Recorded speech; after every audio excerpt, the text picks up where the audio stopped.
ফেসবুকে তুমি এখন ভাইরাল আছে, তো খবর আছে তোমার কাছে না? খবর জানো না? খবর জানি না। জানো না? কেউ তোমার কয়নি? হ্যাঁ, তুমি এখন তো ফেসবুকে 1 মিলিয়ন ভিউজে আছো, মানে 10 লাখ লোকে তোমাকে দেখেছে, তুমি জানো না? ও হ্যাঁ, ওইটা জানি। 10 লাখ লোকে দেখেছে, জানো কি খবর? তো কি সিস্টেমে ভাইরাল করেছে তোমাকে কহ তো, একটু বলো তো। আর তো একটা গেঁদাল গা আছে। গাজর গাছিলে, তারপরে কি হয়েছে? হ্যাঁ, তারপরে তো উঠা ছেড়ে দে। ছেড়ে দে? কোন টাকার লোক ছেড়েছে? বাহির খাবে? ওকে চিনো? ওর নাম জানি না। বেড়ি টানো, নিভে যাবে, বেড়ি টানো, ফেল দিলে যে বেড়ি ধরো, একটা গরম ধরবে, ঠান্ডা দিন আছে। তো কথা হলো কি যে বাইরের খাবার লোকটা চিনো না তুমি?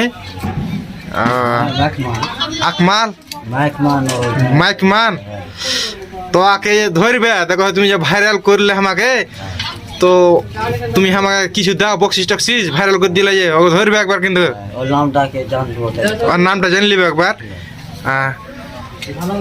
আর এই গাড় কাপড় লইয়া লিয়ে চাষা, হ্যাঁ, ওই যে ভাইরাল করে এবার কাহে লেলবে কিনা ধরে গাড় কাপড় দিয়ে হান্ডা লইয়া। এই তো এখন চাষা বর্তমানে বেড়ি ধরে দিলে, টানো। এটা তোমার খেটা লাতি, হ্যাঁ, ঠিক আছে।